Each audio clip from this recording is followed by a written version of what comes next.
This is Ray. This is Andy. And this is FDS NFL. Week 2 in the books. 2, Andy. Now, Andy, we got a lot of football to talk about this week, but before we get into the football, let's talk about some Moose Light. Because it's scary good. Scary good. We'll get into football after we get into the Moose Light. It's great after a celebration. There you go. Or for a celebration. Yeah, there you go. All right. And if you need a hat, a shirt, or something with logos on it, like this one up here, go see our buddies, the Doyles at Doyle Corporate Image, or just contact them, because you can order online. You can order right online. Go to their Facebook page. They love to get messages. Hit them up with as many messages as you want, because the Doyles rule. The Doyles do rule. All right, Andy. We got week 2 recaps here. Let's do it. The Browns were hoping to bounce back after that loss against Tennessee, which I don't mean to bring up, but I'm just setting up the game. Yep. How did they make out against the Jets on Monday Night Football? Well, going into this game, I think I said this to you, there was no winning for the Browns in this game. There was simply not losing. With the state that the Jets were in, with Sam Darnold being out and C.J. Mosley being away from their defense, things were looking very grim for the Jets. So again, despite the fact that the Browns win this game 23-3, a 20-point blowout, I walk away from, I kind of just stopped watching the game last night. Didn't sit and listen to my radio shows and things like that as usual. To me, it was just like, all right, I'm glad they didn't lose. Because there was a lot of things that I saw in that game that are still not making me happy. Now, again, Myles Garrett is unblockable.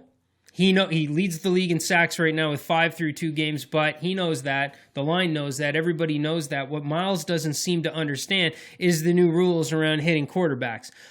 He hit the quarterback late twice. He did not mean to hurt Falk, the backup, whenever he brought him down. That was actually the more bang of his late hits. But the way Falk's leg folded underneath him and his angle or whatever like that, just Myles. You're talking Trevor Siemian. No. Trevor Siemian. Sorry about that. Trevor Siemian. Falk came in after that. He was not trying to hurt Trevor Siemian, but it was a late hit. It was a late hit. It was the right call by the refs. So, Myles, you're a machine. Nobody can stop you, but you need to start to realize that when the quarterback is throwing, it's okay to give him a little bit of a shove here and there.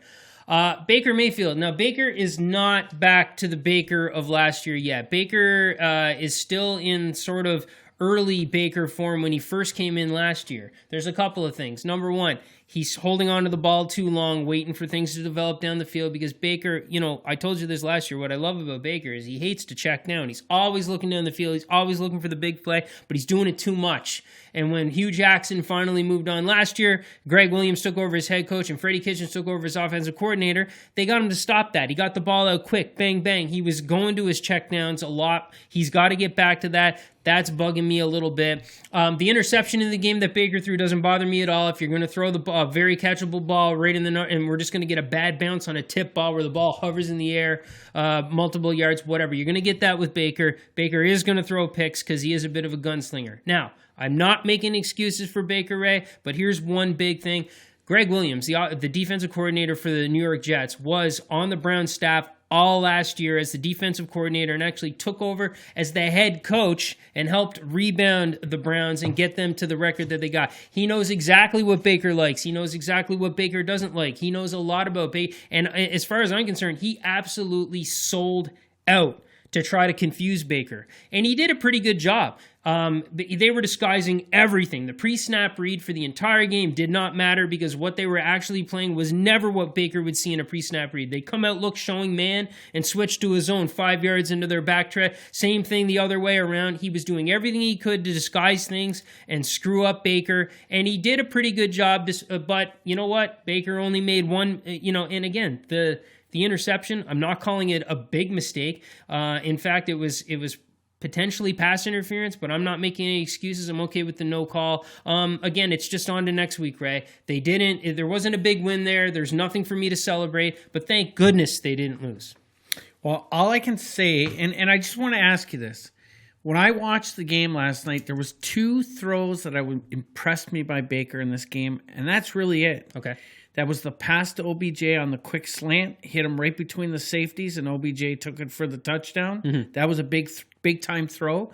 And the throw he made right at the end of the second half to get him into field goal, that was really the only 2 big time throws I saw from Baker in that game. Interesting. And normally, Baker's a lot more accurate, but he had a lot of balls tipped at the line of scrimmage last night. He did, and we're going to talk a lot about tipped balls in the next game as well. But I agree with you, Ray. I definitely saw some other very, very good throws. Again, yeah, you can celebrate the one-handed catch by OBJ, but that was an amazing throw. It was that it was put right where it needed to be. But yeah, I'll give you that one. This is not, and there were several others. But listen, Baker Mayfield at halftime, I think he was completing maybe 40% of his passes. So it's a miracle that he even got to that 60% mark by the end of the game. There's a lot of work to do there. There's a lot of season left. Thank goodness while you're working the cobwebs out, you don't take a loss. That's it. So again, in my notes from last night, I also said Baker does not look like the guy we saw from last year, which you already talked about. He's not there yet. But what I want to know is, who is Baker going to get charged by? The NFL, or would it be criminal charges? For what? He nearly killed his tight end last night. Oh, my gosh. That pass he gave that tight end had death warrant all over it. Yeah, it was. Well, I mean, yeah, I don't know what to say to that one, Ray. I'm still kind of wondering how things are going to go. And Njoku does have a concussion because he absolutely landed on his head. Yeah. The way that the hit was made, which was not dirty. It was not up. He had to go up for the ball. It was not dirty. And anyways, that was a bad throw to your tight end. Yeah. All right. Well, that's the game. The Browns are 1-1. They are not 0-2. And I mean, that's a good thing. But beyond that, I have nothing to celebrate from this game. It's time to move on. Though OBJ did look in OBJ form in New York and basically was the story of the game. Oh, yeah. 161 yards with touchdown. Yeah. Can't beat it. Yeah. Yep. All right. Bills. All right. Let's talk about Buffalo Bills. Now, I have to tell you, Andy, this was a game I was really nervous about heading into the week. Eli Manning, you just never know when he's going to come out and do what Eli Manning's done in the past and put up a big game. Mm-hmm. With all the talks of, they lack of weapons, lack of this, he still had Saquon Barkley in the backfield, and the Giants came out strong immediately with a 75-yard drive, and he takes it to the house from about 50 yards out and puts up 7 points. Immediately, the defense was on its heels, and I was like, here we go. Yep. This is because the Bills' defense in the past have been known to let 1 or 2 200-plus rushing yards, come back and bite them. I thought that's how it might go. But after that, the Bills went 3-and-out. Shortly after that, the Bills finally answered back. And what I'm loving about what I'm seeing about Josh Allen in this game, he drove the ball for 75 yards, and took the ball himself into the end zone. Then he turned around later in the drive, and the Bills led the Bills to another 74 drive where Devin Singletary took his first touchdown in the NFL into the end zone. It was unbelievable. Then the Bills did it again. One more time in the same quarter. He took them 84 yards downfield, Andy, where Frank Gore capped off the drive with a 1-yard run. That put the Bills up 21-7. Yeah. And to see that, those long drives by Josh Allen, that really shows me growth in his game. Yep. No question, growth in his game. The Bills win this game. The final score was 28-14. As I mentioned, they had 7 points in the first quarter, 14 in the second. They scored another touchdown in the fourth quarter. This is the Bills' first 2-0 start on the road in the history of the franchise. And this Browns fan right here called it happening. In another video, if you want to see it, go onto our YouTube page and check it out. Next up for the Bills is their home opener against the Cincinnati Bengals, and the Bills have got a lot of momentum heading into Buffalo. 100%. I watched this game entirely this morning on condensed, and I'll offer you my thoughts. Obviously, I have to focus on a few negative things with Josh Allen because that's just what we do to each other. But I'm going to tell you, I was very impressed with him. You're right. The first thing that jumped out to me was the shaky start. Now, again, you're embellishing with a 50-yard run for Saquon Barkley. It was from like 27 yards out. His longest run is 27 yards. 27 but that yards. first drive, it was 75 yards of total rushing in the first drive. That first drive, the Giants just ran the ball down your throat, and there was nothing you could do about it. And I'm wondering why, in God's name, did Pat Shurmur go away from that so quickly and start throwing the ball? So the first drive, they did whatever they wanted against your defense, and then you guys quickly went 3 and out. So it was shaky. But then you got things together a little bit. Listen, Josh Allen's come a long way. Now, his 2 longest passes that he completed were both guys wide open on completely blown coverages, like guys standing by themselves, basically. But you know what? Good on him to throw it where it needs to go. He was also making plays outside the pocket downfield. Oh, it was all. Yeah. I'm just saying his 2 longest passes were those 2 things. Good on him for recognizing it and putting them there. But the nicest pass that Josh Allen could have made the whole day, and he read the defense perfectly, and he saw it. Late in the first quarter, John Brown blows the doors off the defense, single high safety, blows the doors off the safety too. Easy touchdown. Josh Allen sees it. He pulls the trigger on that big cannon of his and outthrows him by about 12 yards.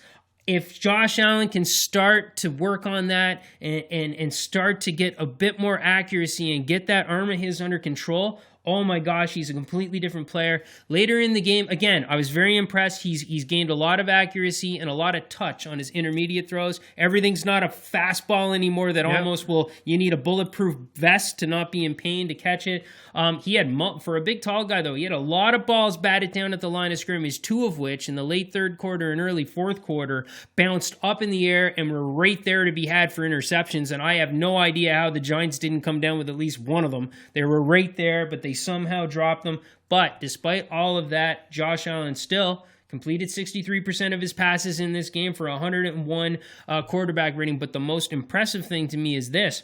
Josh Allen had 0 turnovers in this game. 0. Versus 4 turnovers in his game where you guys barely beat the Jets. So I was very impressed with that. And that's what I have to say about the Buffalo Bills game. I, too, am looking forward to them facing a Browns a division foe in Cincinnati and stomping them and going 3-0 the way I also predicted. There you go. Yeah. 2-0, folks. All right. 2-0. Now, our game of the week. We suck at picking games of the week because we basically curse the teams and we curse the games. Talk about the game of the week. Listen, there's a lot that, this game comes down to one story, Andy. One story, and I can wrap that story into 2 words. Drew Brees. I know, it sucks. Maybe 3 words because I need Drew Brees' thumb. There you go. Drew Brees' thumb. And watch him standing on the sideline after he taped it up. It did not look comfortable. He does not look like he'll be gripping a football anytime soon. And the cameras caught him trying to grip a football when he finally went and tried to pick one up, and he was in so much pain he had to throw the football. He's going to be out for a while, and that sucks. Teddy Bridgewater comes into this game. He goes 17 for 30, 165 yards, 0 touchdowns, 0 interceptions.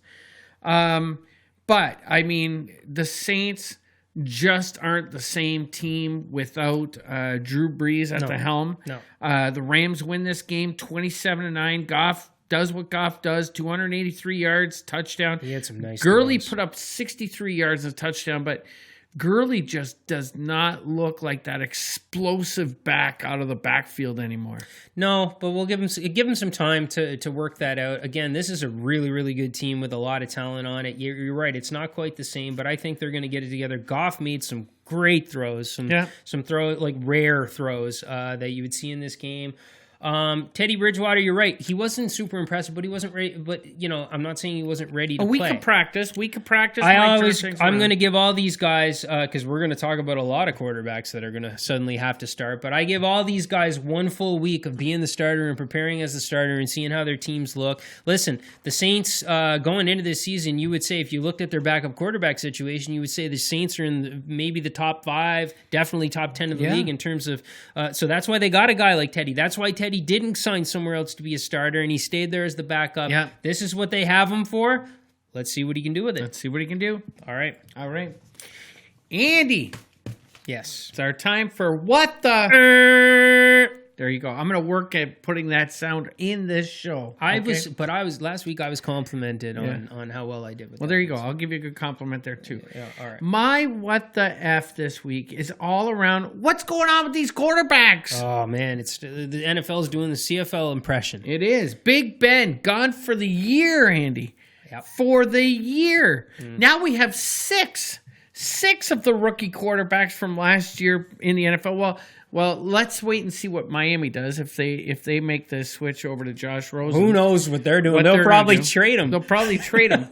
But now we got Mason Rudolph starting for Pittsburgh. Yeah. And you know what? If Mason Rudolph gets off to a good start early, Andy, we may never see Ben again. We'll see. Right? I mean, now, he's got one more year on his contract. They've got him tied up until the end of 2020. Yeah. But it'll be interesting what happens there. We already talked about Drew Brees. Sam Darnold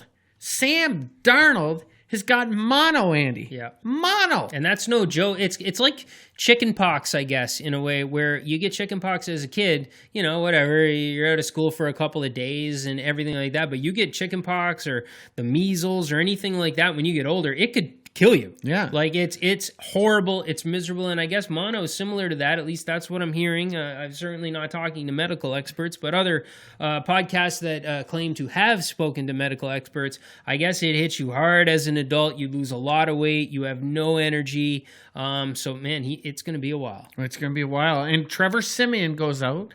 So anybody playing against the Jets is it's like a lob ball being tossed to you. Though I still don't think it's the lob ball that the Dolphins are, but it's close. It's close. Cam Newton is horrendous. Yeah. Horrendous. Yeah.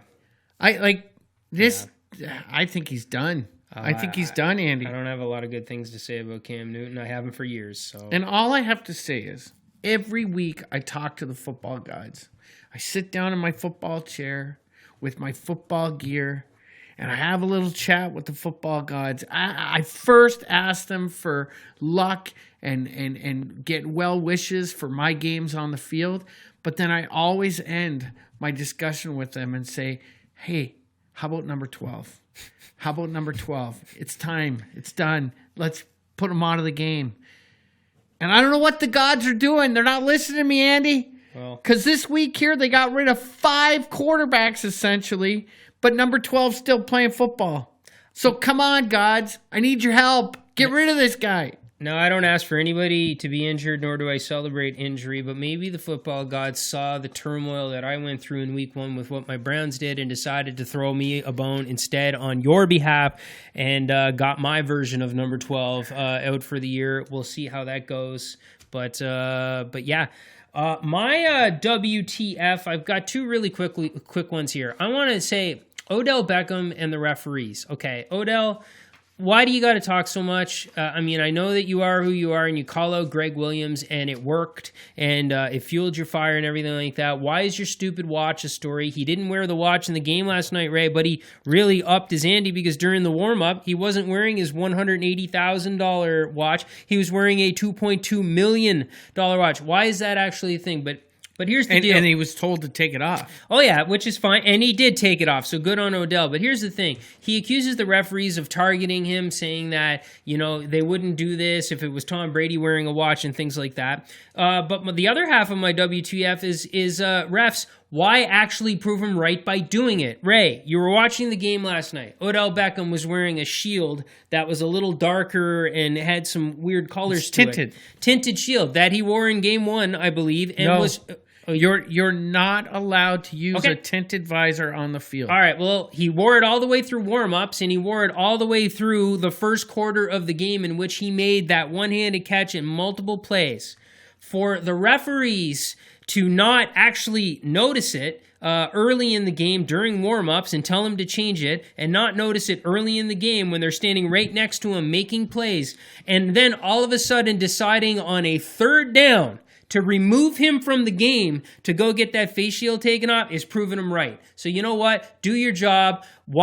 Tell him to get it off early in the game. We see it during warm-ups. They didn't do it. I can tell you right now that in the pre-game walk, they walk around, they're looking for equipment issues. Okay, why didn't they tell them to take it off? Well, hang on. What they do is, as they're doing their pregame walk, the referees will say, okay, so-and-so, so-and-so, and so-and-so. They go up to the coach and say, this guy needs this, and done. Yeah. It's up to the coaching staff to communicate with the players. Yeah. The fact that the coaches let that guy onto the field with a tinted visor, that's a coaching error. Nobody said anything to the coaches. That was actually confirmed afterwards. I have not heard that. I doubt that report's accurate. Nothing was said to the coaches. And you know what? Even if you did say it to the coaches, when he trots out there for the first play of the game, because he's out there on the outside in every play, tell him to take it off then. You're proven. Players and coaches know you. Listen, can't I know this use is a tough. I know this is a tough spot for you, Ray, because it's a ref thing. I'm blaming both sides, but refs, don't give him a reason to think he's right on this, because now he's going to talk even more. And my final WTF is coach, another guy that you can't stand, Doug Marrone, Jacksonville Jaguars. They score and they're down by 1, and instead of just kicking the extra point to tie the game up, you try to go for 2 and you don't make it. So you kind of look smart if you make it, and yippee-de-doo, you win. But why? In the situation that you're in with your starter out, and you're starting a guy that I can't even think of his name right now, but he had an awesome picture. An awesome game, yeah. Yeah, but listen, you got to... He can scramble, too. Well, yeah, he can do a lot of things, but Doug Marrone, man... Listen, I don't know what his name is. Yeah. I can't even think of it right now. Minshew. Yeah. Listen, kick the extra point and give your team a chance. You go for 2 and you miss it, and you look like an absolute idiot. And that's WTF for the week. There you go. All right. Awesome stuff. Odds and ends. All right, boys. Let's talk some odds and ends. And girls, sorry. Pat Shurmur, head coach of the New York Giants, declined on Monday that Eli would start against Tampa Bay. And as of today, announces that Daniel Jones' era begins because it's the best move for the team. I agree with that. In watching the Bills game, I actually thought Eli made some nice throws. I mean, he made some stupid throws. He made some inaccurate throws where he flat out missed guys, but he actually made some nice throws. The end zone pass for the touchdown, he made some good throws. But if I ask myself 2 things about their offense, number 1, could Daniel Jones have made the throws that Eli Manning made and potentially put a little bit more zip on them? Yes, I do believe that, even though I don't think highly of Daniel Jones. And number 2, does the New York offense need to rely more on handing the ball off to Saquon Barkley than they have been doing? Yes. So if you want to start doing that and put Daniel Jones in there to hand the ball off instead of Eli Manning for the sake of developing your young team, I agree. It's the best move. Now, let me ask you this. These teams that we've talked about with QB issues, would any of those teams be interested in trading for Eli Manning, especially the Jacksonville Jaguars that talked about it last year? No. Do you think Eli Manning could have any trade potential to any of these teams? I think the most important position in all of pro sports, the quarterback, is the most complicated position in all of pro sports. And I don't think you're not like a receiver. It's not like Antonio Brown suddenly joining the Patriots and knowing when to run his 4 routes. I don't think at this stage in the game anybody would be interested in bringing in Eli Manning and his $20-some million salary, because there's no way that he could possibly be ready to play in their offense early enough. It sucks when your starter goes out. Your season's basically over in a lot of cases. And in most cases, I think those teams are going to admit that versus swing at bringing Eli in. Okay. Colin Kaepernick's back in the news, Andy, as his agent is making it public that he is calling NFL teams with quarterback problems, trying to see if there's a job for Kaepernick in the NFL. Yeah. And we'll see. Kaepernick, again, as far as I'm concerned, on most teams, is just going to be a very high-profile and famous backup, which is what nobody really wants. You need to run a particular type of offense for Colin Kaepernick.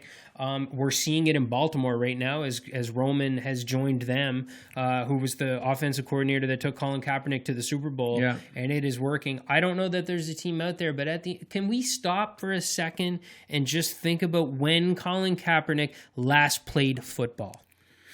3 years ago? There you go. The guy, I mean, a lot of people, again, I maintain the entire time that a part of why he was not back in the league is because he wasn't good enough to start for somebody. Yes, the whole flag thing, yada, yada, yada. We got plenty of guys playing in the NFL right now, even getting extended for multi-million dollar contracts, doing horrible things. Look at Tyreek Hill. I don't think at the end of the day, Colin Kaepernick wasn't in the league because he wasn't good enough to start. So is he good enough to start for these teams now after not playing football for 3 years? I go right back to my Eli comment as well. Can he consume an offense and get ready to play in that short a time after being off of football for 3 years? I doubt it, Ray. Okay. Brittany Taylor, Antonio Brown's rape victim, met with the NFL yesterday for 10 hours, Andy. 10 hours. Yep. That's a long discussion, 10 hours. Now, I spoke to one of my good pals today who is a lawyer to get his opinion on this subject. Okay. And he told me the concern for the NFL and the concern for Antonio Brown should be that a civil suit is much easier to win in court than a criminal case. Right. And the NFL, nor does the Antonio Brown camp, want to have that in the press. Sure. So there is a good chance that Antonio Brown could be hitting the commissioner's exempt list this week. Potentially. Now, some other things that I heard is the Rich Eisen show brought in some legal experts to talk about it and various things like that. A couple of things. Number one, the civil suit. Antonio Brown can countersue, and this thing can go on forever. So there's a good chance. There's a chance Antonio Brown plays the entire season for the New England Patriots, and none of this stuff gets settled until later. It is a civil suit where she was suing for a very small sum of money, though there is a report going around that they offered to settle for $2.5 million. Basically, hey, we're suing you for very little, but we're willing to settle and go away, Antonio Brown, for $2.5 million. And Antonio Brown said, hell no. I heard that report too, but on Twitter, there's numerous sources saying that was false. That was not true? That it was false. All right. Again, I don't know. I saw there was definitely credible people talking about it, but clearly the story may not have been credible. We'll see how it goes. It's a really weird situation, but like all these things, I really think it's going to end up drawing out for a long time. I really do. So we'll see. Well, football gods. There you go. All right. It's time for overreaction, Andy. All right. Is Is this an overreaction or not? Is this an overreaction or not? Okay. Lamar Jackson. Yes. Scotty Chisholm's favorite football player. Oh, yeah. Is he the greatest running back to ever play the position of QB in the NFL? Well, when you word it like that, I still think it's an overreaction to say that, but man, he's looking good. Scotty and I have been talking, and look, it would be unfair for me to say that Lamar Jackson hasn't proven me wrong in some cases in terms of his ability to actually play quarterback. Now, they have played the two worst team, I'm glad you said that. The two worst defenses in the NFL. By far. I can't wait to see Lamar Jackson actually play against an NFL defense because he hasn't just yet. Again, Greg Roman and this offense is what took Colin Kaepernick to the Super Bowl. He's a very smart offensive coordinator, and it's taken some time for the league to adjust to this, but he's an incredible athlete. He's showing way better accuracy on the passes that he is being asked to make. But I still stand by the fact that I think the NFL is going to catch up to him and may have already caught up to him once we see him face against a defense. So I think even with the crazy way that you worded that question, I do think it is an overreaction to say that. However, I will eat some crow in that you can't take away what he's doing right now despite it being against garbage teams. He's got 596 yards passing, 7 touchdowns, 0 interceptions, Andy. Looks great. That's great numbers. Looks great. Can't take that away from him. We'll see what happens. That is a hell of a running back playing QB.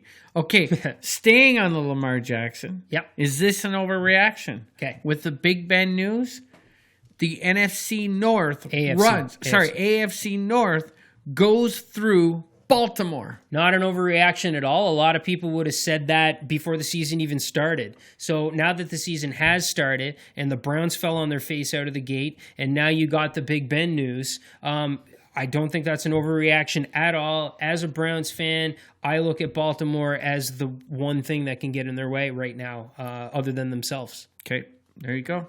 I got one for you really quickly, Ray, and this is a softball for you. Very simple. Okay. After 2 weeks and the mononucleosis situation with Sam Darnold, the New York Jets' playoff hopes are done. There's no question they're done.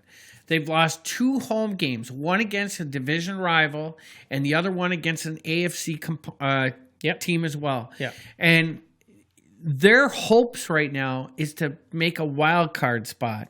And you know how it goes with the wild cards, Andy. You've got all kinds of tiebreakers that come into play, you and need the 10 teams records, to lose, right? and one, blah blah blah. Yeah. The fact that you've lost 2 home games and need to make that up on the road, I have no problem, especially with Darnold out for week 3 already. Mm-hmm. Their playoffs are done for 2019. I think you're right. All right.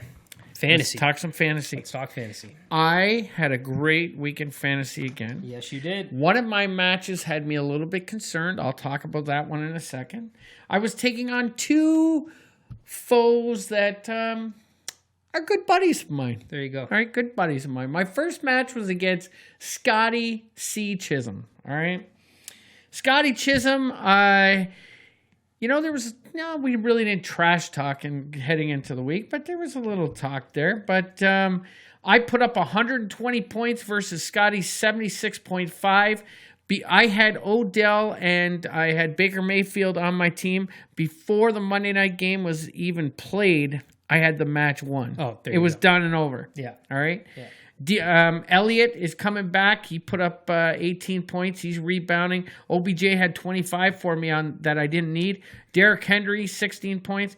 Josh Allen had 24 points versus Baker's 17. I had Josh on the bench. Whoops. So that's game number 1. I'm 2-0 in that league. The ITRZ. League number 2, the RBC League. I had a big matchup against yourself. Yeah. Andy Jardine. Call me Jimmy. Is that what it is? I can hear Jimmy. It's been my fantasy name since 2001, and it is a reference to one of my favorite movies, White Men Can't Jump. There you go. Awesome. Mahomes had a huge week for me, 39.9. Yep. Michael Thomas put up 18.9 with no Drew Brees, which was kind of surprising. And John Brown has proven to be Josh Allen's number 1 receiver, 14.2. So I won 112 to 95.5. Here's something interesting. At the end of our match this weekend, one of the guys in our league sent me a trade offer for Michael Thomas for Thielen. Yeah. And Hardman, the wide receiver from Kansas City. Yep. I declined it. Okay. I'm 2-0. I don't need to make a scrambling move or to bring in 2 decent receivers for a prime receiver. Right. So anyways, those are how my 2 games went this week. And I'll talk about your waiver wire pickups you should be looking for in a few seconds. Let's talk about your fantasy. All right, and I want you to hold that thought on that trade request. So in fantasy, the 2 leagues that we focus on here, obviously the RBC league that you and I are both in, I am now 0-2. I'm off to a terrible start in this league. My guys have to fall into place. Antonio Brown, who I started against you, actually had a very pleasant kickoff for the Patriots. My other guys did not perform nearly well enough, and it came into the final game. If Jarvis Landry and Baker Mayfield were able to put up, I think I needed them to combine 48 points. 48 points, which was unheard of. You were starting to hedge your bets just so you would have something to say you were right about if you ended up losing. No. Saying there's a good, I'm scared. They were playing the Jets with a 3rd-string quarterback. They should have put up 48 points. The only way that the Browns were going to put up those kind of points, and I actually needed a similar performance in the other league I'll talk about, the only way that was going to happen is if it was a shootout. And the only way it was going to be a shootout is Trevor Siemian ended up putting up 30, 40 points as well. Otherwise, there was no way it was ever going to happen, and it didn't happen. So I went to 0-2 in that league. And in our Dynasty League, the Jamie Jisdale League, I actually had Chubb, Baker, and Jarvis Landry, and I needed them to combine for 52 points. And they came a little closer to doing that because Chubb had a nice game, but I fell short there as well. In my other leagues, in my Yahoo leagues, I lost in one of them, and then I won in the other one. So of the 4 leagues, I am now 1-1 in one of them and 2-0 in the other ones.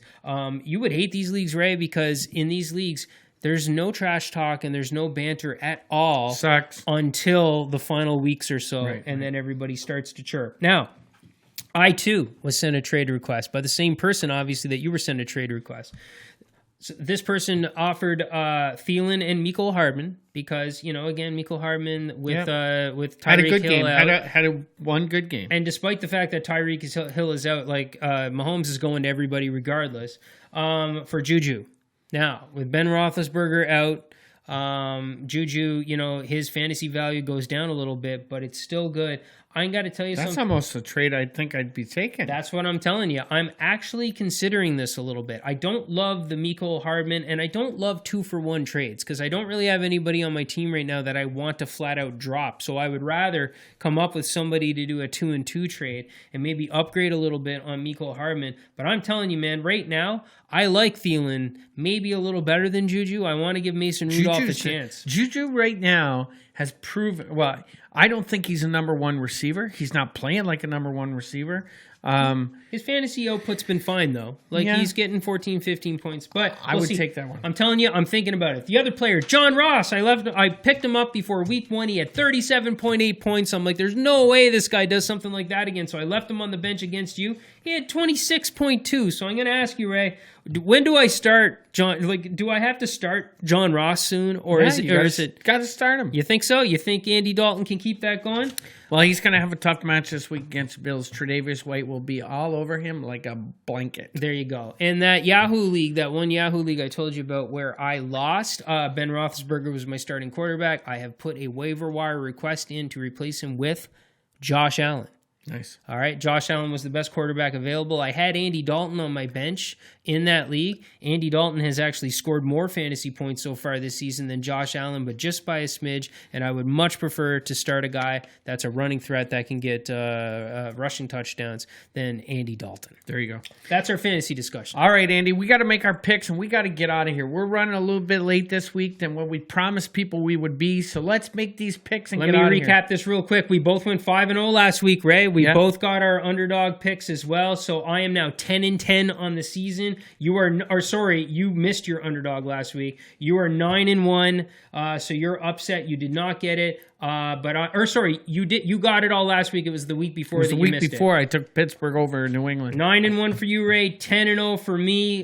We are killing it here. Let's run through our picks. You can take me through yours first. 4 games plus an upset. 4 games and an upset. Here you go. I am taking the Cowboys over the Dolphins, the Bills over the Bengals, the Patriots over the Jets. Now I got to make one that's going to be a little bit tough, so I'm going to take the Chiefs over the Ravens, Andy. Wow, nice. And now I got to pick my upset of the week. I'm looking at Browns over the Rams, or Raiders over the Vikings on the road. Browns are at home. I don't know if I like what I see from the Browns right now.